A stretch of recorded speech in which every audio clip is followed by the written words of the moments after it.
Welcome back, all my 40K fanatics out there. I'm DJ here with Tim's Nation, and today we are going to talk about the new Grey Knight Detachment. Yes, it has been out for a bit, and some of you may say, well, why are we waiting till now?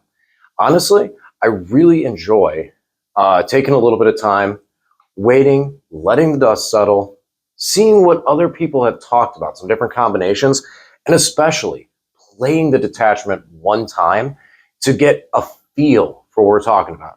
We can speculate on how the detachment's going to do. And honestly, with a lot of the detachments, we're still going to speculate until some numbers start coming in and tournament results start happening and we see how these detachments all around perform. So a lot of it is going to be speculation for a little bit. But being able to play the detachment, hearing some of the things, having conversations with some of you out there about some of these different units and discuss them gives me a better grasp on what we're going to discuss and what I want to talk about with this. And also get rid of some of the fluff of just like, oh, this is what it is. This is what it is. By this time, we know a lot of what the rules are and how the detachment functions, so we don't have to spend as much time on those and can spend more time on the fun part, how we're going to use these rules. So with this Warp Bane task force, with the Grey Knight new detachment, I personally think this is going to be one of the more powerful detachments that we've seen so far. After the last game against Deathwatch, it went very, very brutal. And this week I will be playing the exact same army again. And we'll talk about it more in my army video on what I'm thinking and my thoughts on it going into Custodes. Now, I know some people have asked to see the Imperial agents back on the channel, as well as specifically the Assassin detachment. And initially, I planned on doing that this week, except there was one teeny tiny problem. I can't add. So when I made my initial roster, I put something together, and I didn't think about the fact that, hey, if you want to include all 4 assassins, you have to actually put them in the list. So I made that mistake. Then I made the mistake. Then I started looking at stuff with the new rules, and honestly, I just broke my brain with it.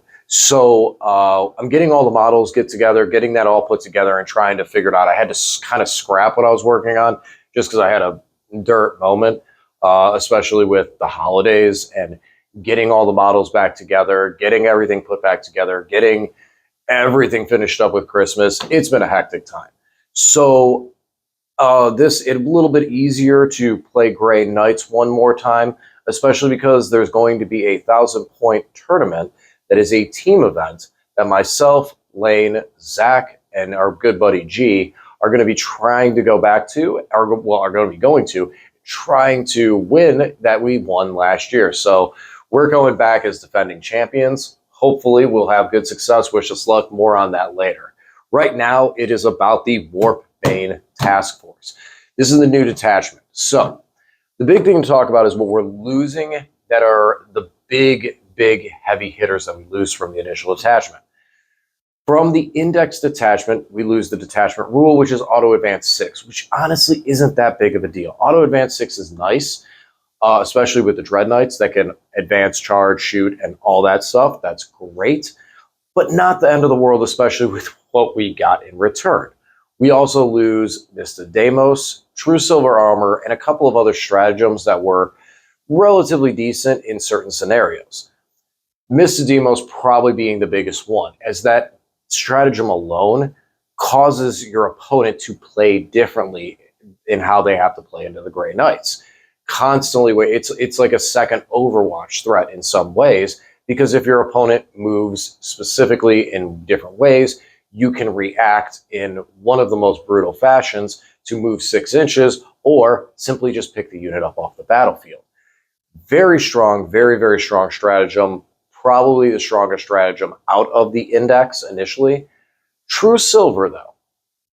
Recently, we had a change to all of those Armor of Contempt style stratagems, now only being for the attack sequence that they're being used. So True Silver got a nerf, but also, I don't know, maybe I'm just in the column of feeling it. I use True Silver Armor most games, at least once, but it wasn't one that I was like, I didn't feel it. Mr. Deimos was definitely stronger. And there was times where I wasn't as worried, especially because we have 2-up armor saves going into cover. True Silver is extremely strong. Don't get me wrong. Reducing AP on weapons, especially when we're on a 2-up save, being able to reduce AP2, then gain cover, and now you're still sitting on a 2-up, that can be game breaking. I mean, it was one of the strongest in the index initial points before the points drop. Once the game came out, that stratagem alone is what let me wall Imperial Knights because of how much AP2 they had. So yes, it is very powerful, but with it getting nerfed in the way that it did, we were already going to have to start looking at that a little bit differently. So I don't think it's going to be as missed as much as missed. See what I did there? Simply because of the fact that it hit a nerf at this time that we are seeing this new detachment.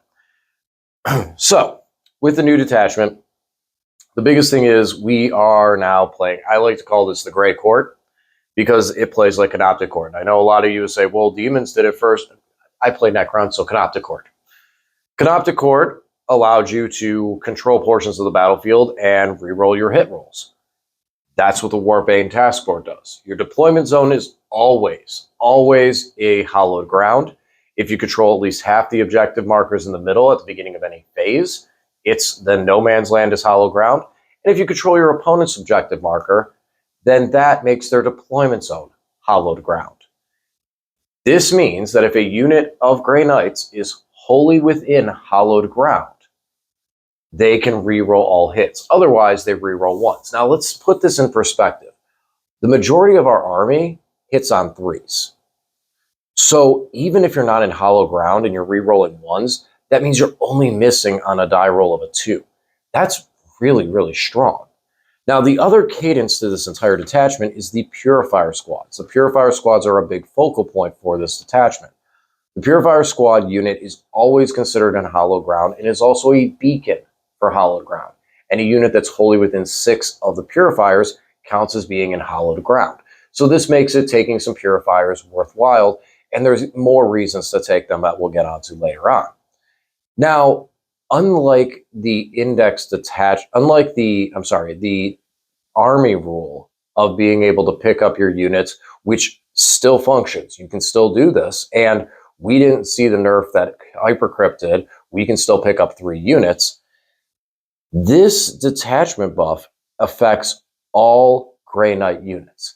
So things like a Land Raider with its 4 las cannons, the Godhammer las cannons, those can get full rerolls to hit out of your deployment zone. Storm Raven might be a little bit of a weird choice there, but full rerolls to hit as long as it's in hollowed ground, or just reroll 1s to hit all over the course of the game. This also is true for things like the Dread Knights and Grey Knight Terminators. Now, the units I'm going to focus on, there is a lot to be said for those other units, like the Storm Raven, the Land Raider, and even Grey Knight Terminators. But they're not, I don't feel like they are going to gain as much, since there are some things that in this detachment that limit and cannot go onto or affect Grey Knight Terminator, specifically one very strong stratagem. But Grey Knight Terminators still do have a home. It's just kind of tough, in my opinion, with the way that this army synergizes. Terminators may not see as much play in this detachment as they would in the index. That might just be me on it. I'm sure there is definitely some strength for them in builds. 5-mans, I mean, being able to take a banner and having OC3 on Grey Knight Terminators, or the amount of weapons that Paladins can take, is pretty brutal. But some of the other aspects synergize a little bit better, per se, in my personal opinion. So I think Grey Knight Terminators they have a home in this detachment, but not as much as some other units have, and can really utilize what we're looking at here. So we're going to start off, let's start off with these enhancements, okay? So we have I'm going to butcher these, and I apologize. Mandalian Reliquary, 20 points. it gives the bearer OC3 as long as the unit's not battle shocked. That's the model only. So a single model giving it at +3 OC. For 20 points is a little pricey. Throw it on a Grandmaster, looking at OC7, that's pretty big. I mean, we know with Knights, having that high OC is very strong. Otherwise, it's probably very missable, in my opinion. Radiant Champion, we're going to come back to that one, because that one is a very big talking point.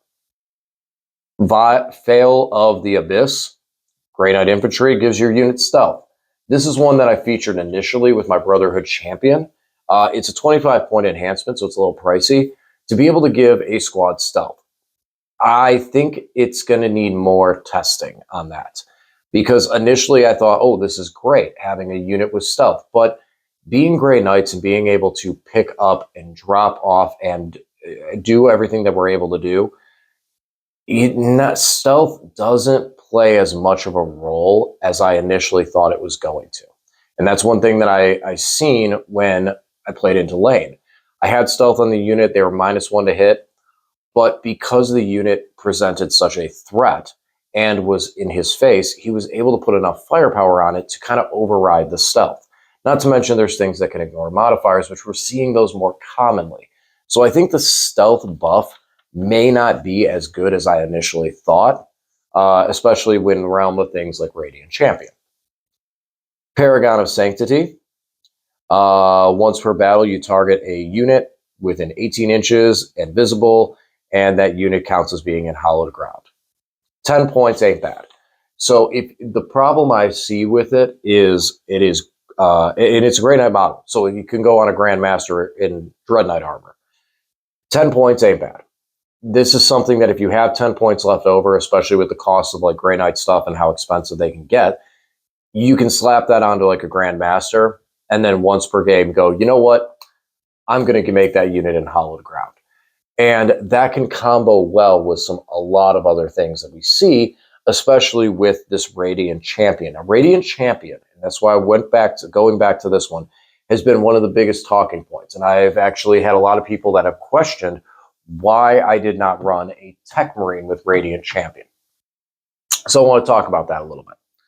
So in order to do that, we do have to talk about one of the biggest stratagems that we currently have, and that is Hallowed Beacon.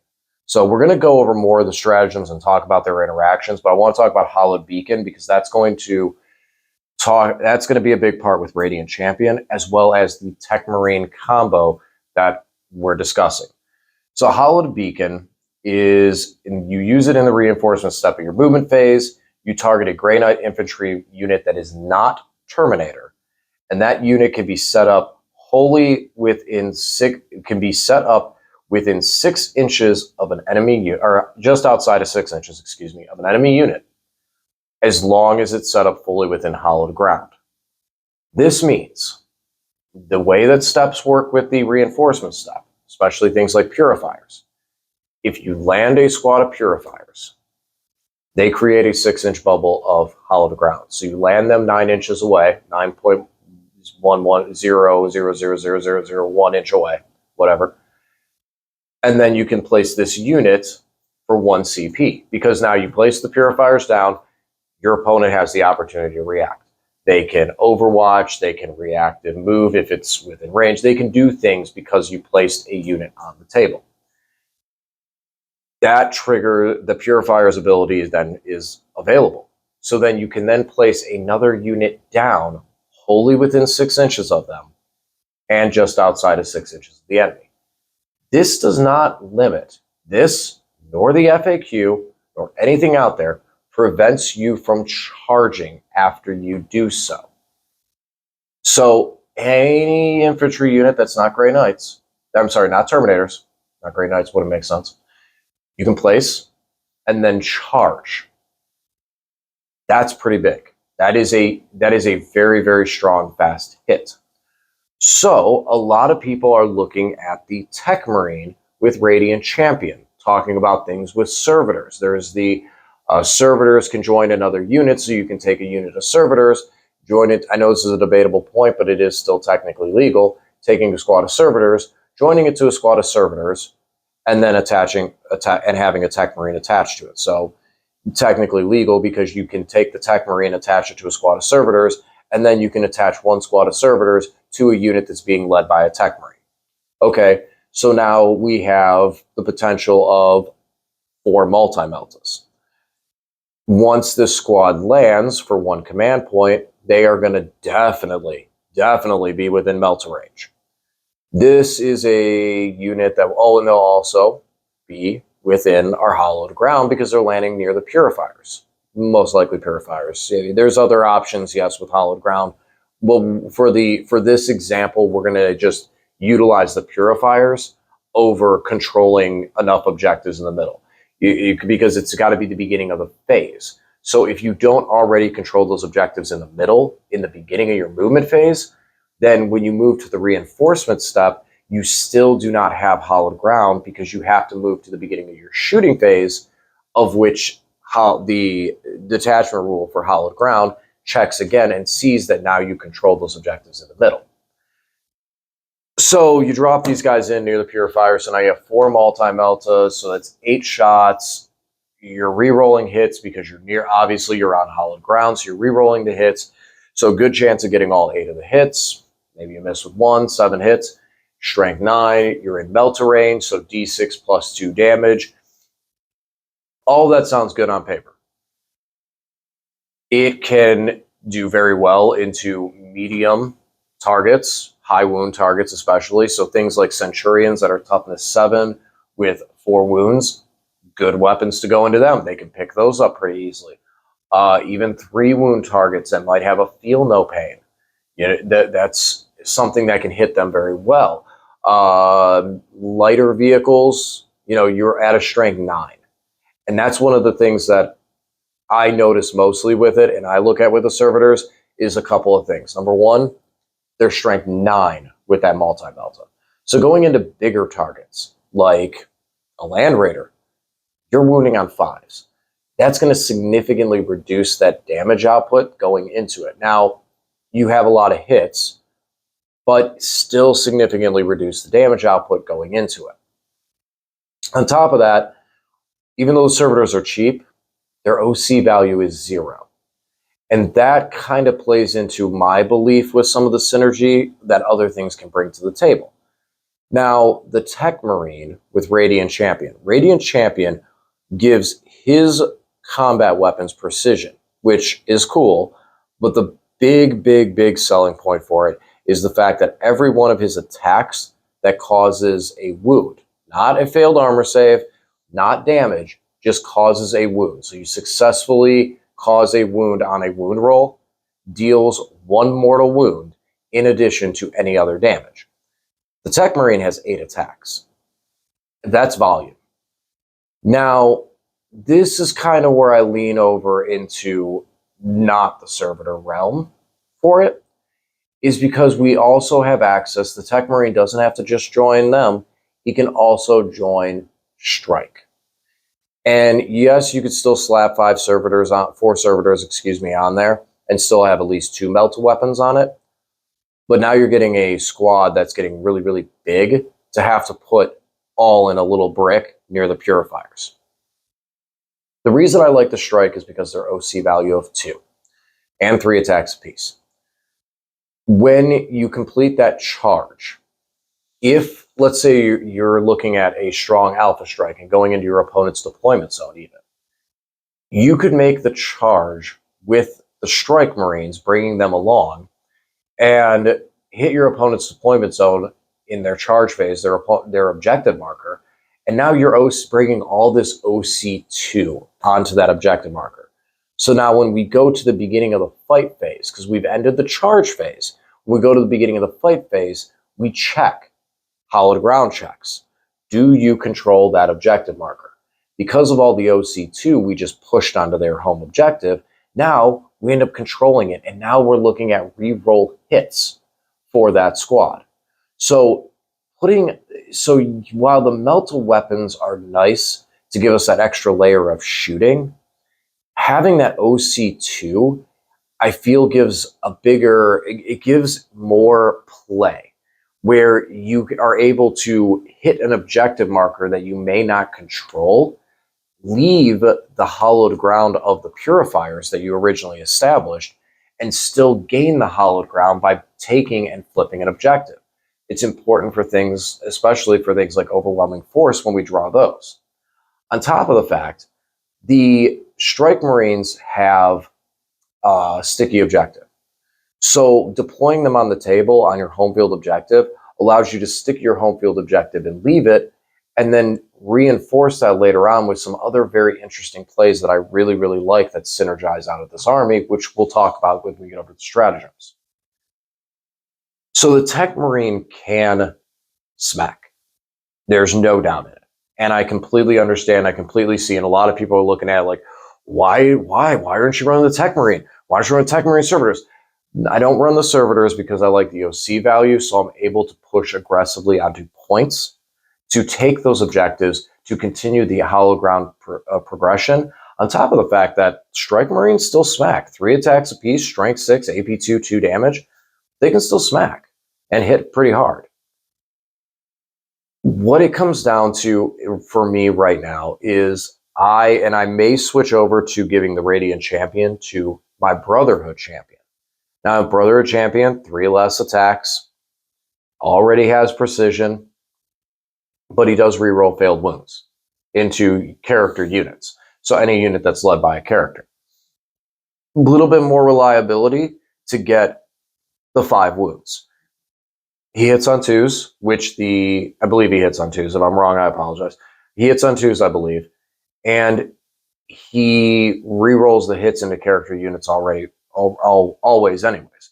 So he has a strong chance where the Tech Marine has 8 attacks. He hits on 3s. Yes, we're talking full rerolls to hit, but you could still drop one of those. You know, we've all done it where we have full rerolls hitting on 3s and we drop one. So now 7 hits. Then we go to wound.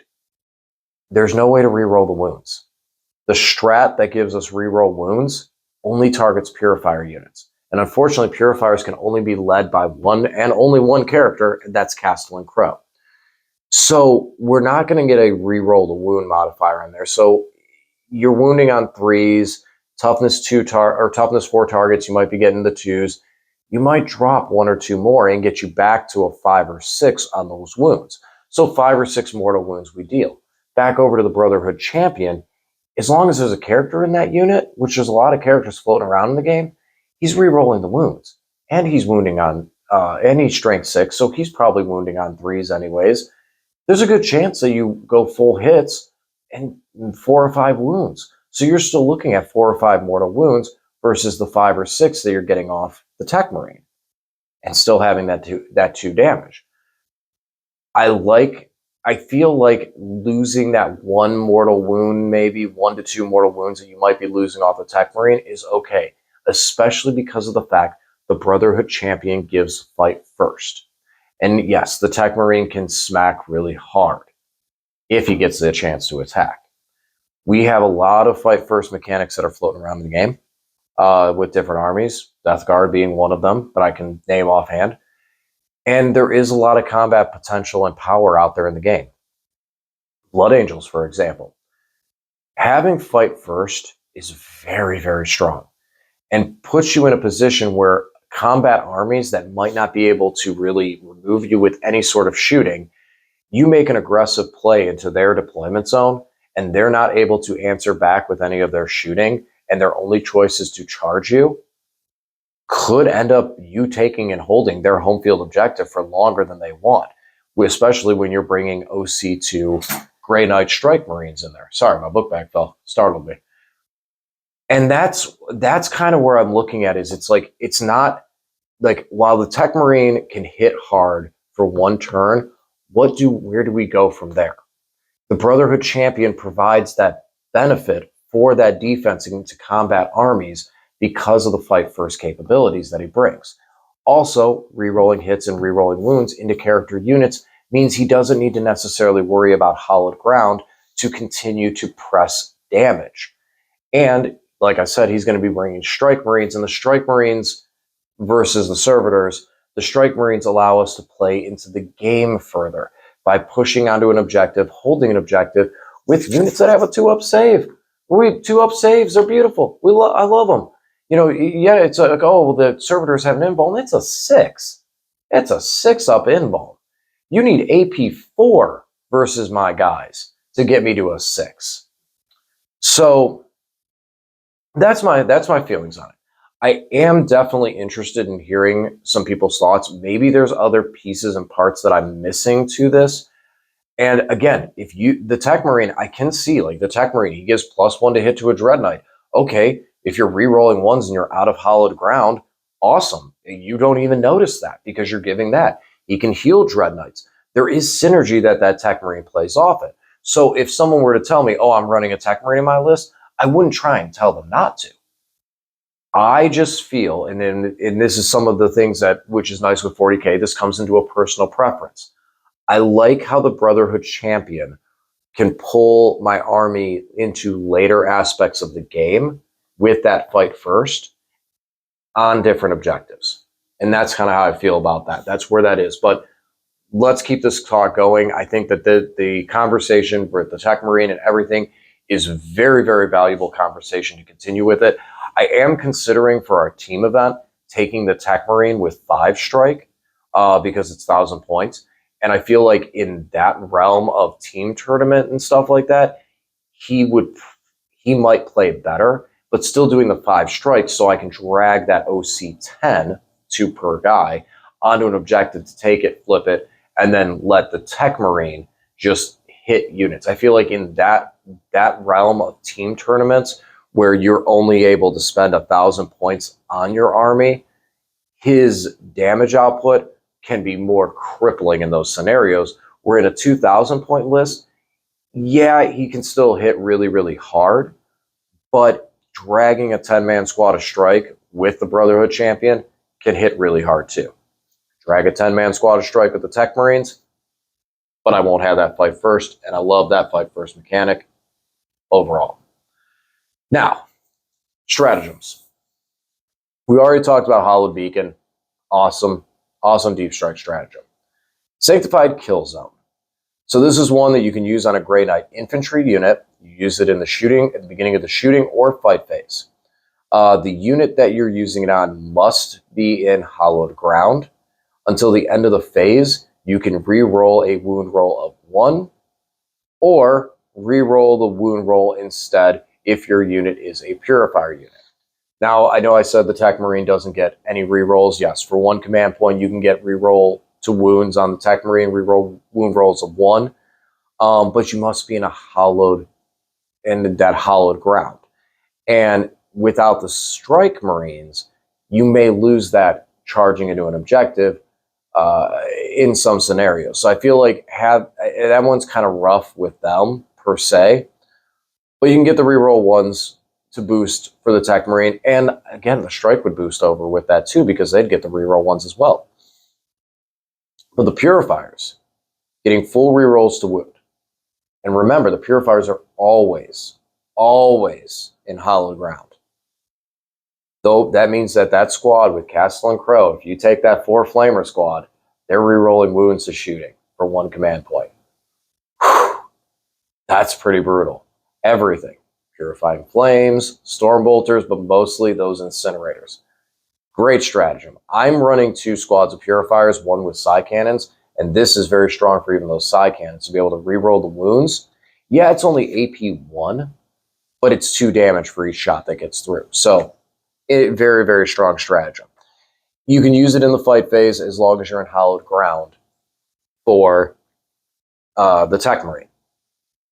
But Tech Marine, again, you're gonna need to be in hollow ground.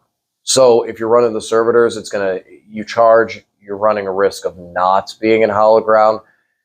This is one of the reasons I feel like the Strike run a better position in general for that unit that's kind of charging forward on that. So I might suggest to some people to go away from the servitors and into the Strike. That's kind of how I'm feeling, because where they pull. And the Melta weapons, I don't feel like I don't feel like they're going to do as much as what we can do in combat. Plus, with combat, we're pulling towards the objectives, so we're playing the game more. Flame of Sanctity, used at the end of the fight phase on a Purifier squad only. You roll a d6 for each enemy unit within 6 inches of your unit, adding 1 to the results if the unit includes Castle and Crow. On a 4-up, the unit suffers d3 mortal wounds. This is one that I like it. It's if you have the CP, you can do it. You have to be eligible to fight with the Purifier squad. That's not difficult to be eligible to fight. I mean, realistically, you just have to be not completing an action, not advance, realistically. And you could hit quite a few units if your opponent starts getting close to you for d3 mortal wounds. It's situational. It's situational, but it's not terrible. Where there's some things where it's like, okay, that's situational, but there's like 9 different cadences before you go, and then I spend a command point on this. This one doesn't have as many steps to go through, so it's not as bad. But definitely situational. Fires of the Covenant. You do this in the movement phase. You start of your opponent's movement phase. I like this one. You target a Great Knight infantry unit. Until the end of the phase, each time an enemy unit is set up, ends, a normal move, advance, or fall back within 6 inches of that unit, you roll a d6, adding 2 if the unit is wholly within hallowed ground. On a 4-up, the enemy suffers d3 mortal wounds. So Purifier unit, it's always going to be a 2-up. This is a weird way of doing some kind of control, where you just go, okay, beginning of your movement phase, bam, spend a command point. You finish within 6 inches of this unit, I roll a dice and you can take some mortal wounds. Some armies might just walk through that and go, okay, fine, I'm going to take some D3 mortals. But when we see things like 5-man assault intercessor squads, 5-man anything, those units start going, ooh, do I really want to take D3 mortal wounds just to move closer? Then they, go outside of 6 inches, so they stop at 7 inches, then they charge and they roll a 4 and they fail their charge. It's a cool little gimmick one if you have the CP for it. I used it in the game against Lane, and I only had 1 unit that I failed to do damage to. So you got to use it into combat armies. I mean, obviously he ran a shooting army, so I didn't expect it to do much, but I kind of like the idea that it pushed my opponent from not going into that area, which also can be really nice, where you can kind of put a unit down, and then if they want to try and progress the board and try and progress the board state, then you can do some damage to them while they're trying to move closer. Aegis Eternal, your opponent's shooting phase, just after they select a unit with attack. Grey Knight infantry unit that was selected attack, boom, 4-up invulnerable save. Until the end of the phase. So this is to the end of the phase. So this is an Armor of Contempt, where it's the end of the shooting round. You gain a 4-up invuln. 1 CP, 4-up invuln. How can you argue with that? It's only in a shooting phase, so you can't use it in combat, but okay. You're getting shot. You, again, with that squad of Strike Marines, maybe if you do use the stealth. Purifiers in the middle. You don't need to be in hallowed ground. Oh, I'm sorry. Until the end of the phase, models in your unit that are wholly within your hallowed ground have a 4-up invulnerable save. So it's models in the unit. So you don't even have to have the whole unit in hallowed ground. So if you only have if you have a couple guys that are stragglers outside of hallowed ground, you can still get 4-ups on the other guys. But it's a 4-up invuln for 1 command point. That's great. That's awesome strat. That's awesome defense. If you're going into high AP, if you're going into that AP3 target, if someone's hitting you with a lot of AP3, boom, 4-up invuln. Especially with Purifiers. Since they're always in hallowed ground. And last, we have the Repelling Sphere. Start of your opponent. This one's so good. So good. Start of your opponent's shooting phase. Charge phase. You select a unit. Until the end of the phase, you subtract 1 from any charge rolls made at that unit, or subtract 2 if the unit's in hallowed ground. Love this stratagem. Love, love, love, love, love this stratagem. So in the game that Lane and I played, I had the strikes sitting at home. They stickied my home field objective, and then they left. I had my Purge Squad. My Purge Squad landed on my home field objective to defend it. So now they are always in hallowed ground because my home deployment zone is always hallowed ground. So I'm re-rolling hits with them, and they're able to shoot indirectly as long as I can see it with another unit. So then Lane decides to make a little bit of an aggressive play. 5-man can only zone out so much. So he drops down a squad of Terminators, putting them 9 inches away. Or I'm sorry, not just over 9 inches away for a 9-inch charge. Beginning of his charge phase, I spent a command point and targeted the Purge Squad. So now that 9-inch charge turns into an 11-inch charge. We've all gotten hit with a 9-inch charge. And 9-inch charge out of deep strike, especially on a home field objective, can be game breaking. Especially if you're looking to defend stronghold, you haven't seen extend battle lines yet, or any of the other things that are going on. That denied him. That'd be just, you're not making this charge. You need 11 or 12 to make this charge. Much safer, feel much better about it. Obviously, you can roll an 11 or a 12. It's plausible, but it's a lot safer. And then, because the charge doesn't happen, now when it goes to your turn, the objective's already sticky because of the strike. I can pick up the Purge and take them out of there. So my opponent now has to spend another turn, no matter what, without that charge, to get onto that objective to take it from me. And I can put the Purge right back down if I draw something like extend battle lines or something like that. I have those abilities to do so. But mostly what it does is it prevents, it really, really, really can prevent your opponent from being able to snipe an objective. And even if they get closer, I mean, if they're within 6 inches and they're looking at a 6-inch charge, and you just turn that thing into an 8-inch charge for one command point, and they fail, that can be brutally game breaking. That stratagem is huge. I love that stratagem, and it is a very, very strong defensive stratagem we have, and it's only one command point. All of our strats are only one command point out of this detachment, which makes it very easy to keep the defense going throughout it, especially with the loss to Mr. Damos. So now, the units that we're looking at to finish this up. Dread Knights are phenomenal still onto this detachment. I know I said beforehand I anticipated that the detachment we were going to get was going to be very Dread Knight centric, and while this is not Dread Knight centric, this definitely boosts Dread Knights hugely. I still think there's home for a Grandmaster in it. My list, I run 3 regular and a Grandmaster. I like the fact that the Grandmaster can reduce any stratagem by 1, so things like being able to interrupt in combat for 1 command point is very, very strong. So I do like that.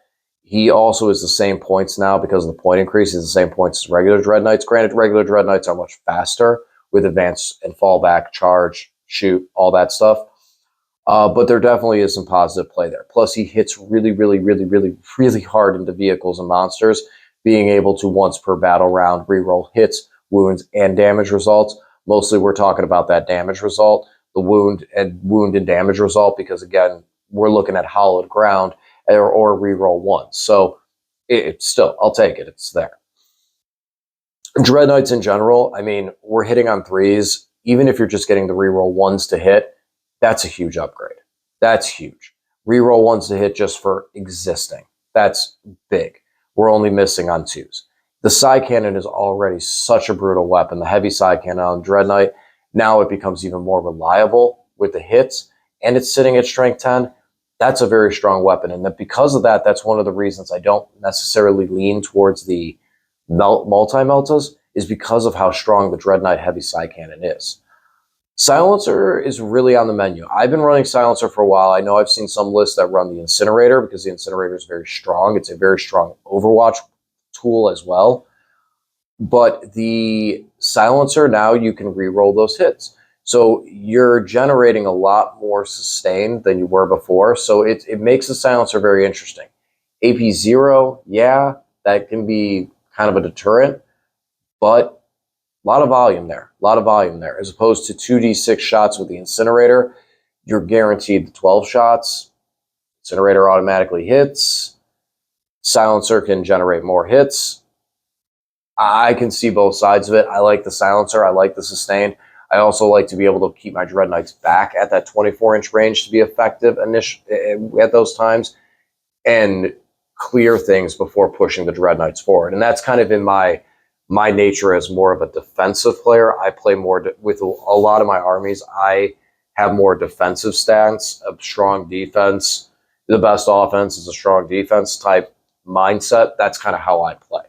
So that's where my mind goes to with that, is the 24-inch range. Having that little bit extra range is really nice. Land Raider. Can't argue that. I mean, you have 4 las cannons sitting in your home field deployment zone that are re-rolling hits. I mean, there's so many things that thing's going to pick up. It's so strong. And if you are going the Tech Marine route, you can get the thing hit on 2s. You can fix it. You have so much you can do with it that Land Raider las cannon's awesome. Crusader, not so much. I mean, the Crusader, yeah, you move it upfield, you can get reroll hits on some stuff. Okay, that's cool. But realistically, I mean, the Crusader is known more for its bulk shooting and the point cost and the delivery method. The fact of how it can deliver units. We're Grey Knights, we teleport. So I don't think the Crusader is as valuable as, per se, something like the Storm Raven. Storm Raven, I haven't been brave enough to pull the trigger on. I may try it here in the future. That's a lot of guns. That's a lot of guns coming off that thing. That thing definitely has a lot of weapons that it can put out there. And then having the rerolls at such easy access, I'm interested. That it's something I've looked at a couple of times, and just looking at its profile, it's very interesting. Very interesting possible choice there. The other vehicles, not so much. Not going to go through each one of them. I mean, Storm Talon, because it's cheap, and I mean, there's some interesting things there with that. I've looked at it a little bit, but it doesn't really have the volume of shooting for its points. At least I feel there could be some play. If someone said, "Hey, I've been having some success with Storm Talons," I would not be completely surprised. I'd be interested, definitely, to see, but that is what that is. As I said, Terminators. You know, Terminators are good. Terminators are strong. Toughness 5, 2 up, 4 up. Apothecary to put Terminators back. Not for the Paladins, but for the Terminators. +1 OC if you got a banner there. They don't really give you anything extra to the army buff. And they don't necessarily utilize the stratagems as good as things like the Purifiers do out of this detachment. So when you start to build the army, I feel like they kind of move down that priority chain more so than they do with the standard teleport strike detachment. That's not to say they don't have a home. Our Grey Knight Terminators are still very good. They're not Death Shrouds. I'm not trying to say they're better than the Death Shrouds, but they're still very good. You still have the ability to pick up. You still have a high OC value. They still smack in combat very well. And option of Incinerator, Side Cannon, all those things. But they don't accelerate as much as other things do, like the Purifiers do, or in the case of the Hallowed Beacon stratagem, things like the Strike Marines can as well. So that's, again, if you were to put some Grey Knight Terminators in your list and gave me a reason and said, you know, I've been running these Grey Knight Terminators, they've been doing great on this objective hold, you know, they're really helping me on secondaries and stuff, I could definitely see it, and I wouldn't try and talk you out of it. For me, with how things synergize, I'm kind of leaning away from them for right now, for this time, for other choices. And that might be because of the fact that some of the stuff that we haven't been able to use in this capacity and way before, but I kind of lean away from them just a little bit for that reason. Again, we talk about the Purifiers. I mean, they're amazing. They can only be joined by Castle and Crow, but they're going to be re-rolling hits regardless. If side cannons are even value in them, I'm running 2 10-mans right now. The super value. Still got Crow with the Incinerator ones. and still running that Purifier bomb. I mean, it's insane. The biggest thing is now it just does more damage. If you get into a point where you can get 2 infantry squads in line of sight, you're going to wreck them. You're just going to wreck them for 1 command point, re-rolling wounds. You're just absolutely going to just shred. And then, like I said, the Strike Marines, I really like their OC2 value. I like the fact that they have sticky objectives, so they can sticky your home field objective so that you can leave it if your opponent can't get back there. You can defend it with different things. I like the fact of being a unit that can start on the field and give that type of value. I think they're great. They won't scout if you put a character with them. Okay, not the end of the world. And then that OC2 value, being able to drag that OC2 onto an objective marker to get hallowed ground, I think is huge. I really do. And then we have the interceptors. So interceptors are great. They bounce around the field. Running them, I mean, what they do is what they do. They land, they shoot, they move, they do secondaries. They still do the same thing. If you feel like you need some secondary support in there, great target, great unit. I'd probably put them above the Grey Knight Terminators just because they're able to shoot and then move. So they're able to get closer and get into other spots that the Terminators might not be able to. And then the Purge. So Purge are in an interesting spot. Purge have indirect fire capabilities as long as you're able to see it with something else, which arguably, I've said this a bunch of times, that's probably how all artillery should be. There should be spotter units, and then there should be the firing units. So all these like rules that they have that are get included in the game to, where artillery is either too strong or too terrible. And they can never find that middle ground. And the middle ground is spotter units. Honestly, I mean, it even affects into guard. By giving guard units that are spotter units that can maybe complete an action to give other boosts to these artillery units, that's how you're going to make artillery good without making it broken. Because then, yeah, you have a spotter unit that they complete an action, so they can't do anything else. They have to see this unit. But then if they make it a triangle effect, they're able to see the unit. Maybe not. Mess around with that idea. But they pick a Manticore, and that Manticore is able to shoot at the unit that the spotter unit's able to see. And because that spotter unit can call back the shot for the artillery, now that thing gets to fire at its ballistic skill and ignores cover. So, yeah, now that's brutal. But here's the thing. That spotter unit had to see you first. And that spotter unit is only 5 guardsmen. So after that happens, you don't want that to happen again. And that's where it becomes a problem, is it's not getting hit by it one time, it's you're getting hit over and over and over again. So now what do? You take out the spotter unit. Spotter unit goes away. Now that Manticore is down, reduced in ballistic skill, not ignoring cover. So now that weapon is weak. That's where we should be. Hindsight, I went on my tangent. I'm sorry. Back to Purifiers, or Purge. The Purge are able to do, so I could take 5 strike. You could take something that is just a unit that can sit on an objective and hold the objective. Purge can at least shoot, and they're 2 damage. And one thing that I really do like with Purge is when you get late game and you drop them in and they're just looking at something and they get that AP1, they can really shred. This is a unit that can drop near the Purifiers and put extra fire down. I mean, you look at, like I said, I run a 10-man with 4 Psy Cannons of Purifiers. And then you have a 5-man of Purge that drop down next to it. Now you have 8 Psy Cannons shooting at a target, probably not gaining cover because they're able to just look at it, and they're both re-rolling hits. That's a quite efficient damage. The Purge can then land on an objective that they're out of line of sight, and where most units would not be able to do anything, they can then shoot. Yes, they're AP 0, but because of the cover. I mean, they're AP 1, but you're going to get cover because they're firing indirectly. But then they're re-rolling hits because of hallowed ground. so that hitting on 4s, they're able to get past that. And then if you do wound, you're 2 damage.